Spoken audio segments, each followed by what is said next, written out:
নিজের কানে না শুই না, বিশ্বাস করি নাই। আজকে হাসরের মাঠে আইসা দেখি গো, সত্যি মাথার উপরে সূর্য, নিচে তোমার জমি, সব মানুষেরা নেমটা।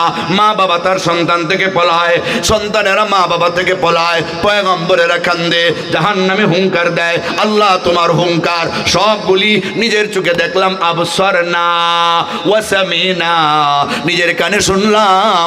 আল্লাহ দুনিয়াতে বিশ্বাস করি নাই, এই জন্য কোথাও ওয়াজে যাই নাই, নামাজে যাই নাই, দান খয়রাত করি নাই।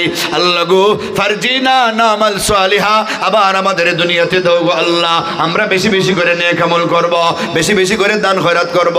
ইন্না মুকিনুন, আজ আমরা বিশ্বাসী হইলাম, কিন্তু আল্লাহ আর দ্বিতীয়বার কেউ রে দুনিয়াতে পাঠাইবে না, ঠিক না বেঠিক? আল আকিলু তাকফিহিল ইশারা, বুদ্ধিমানের জন্য ইশারাই যথেষ্ট। মৃত্যুর সময় আজরাইলের অবস্থা দেখা যখন 1 সেকেন্ড সময় পাওয়া যাবে না, যা করার মরণের আগেই করতে হবে। হাসরের ময়দানে আবার দুনিয়াতে গিয়ে সব করব, আল্লাহ কিছু করতে পারি না এই কথা বইলেও দুনিয়াতে আসা যাবে না।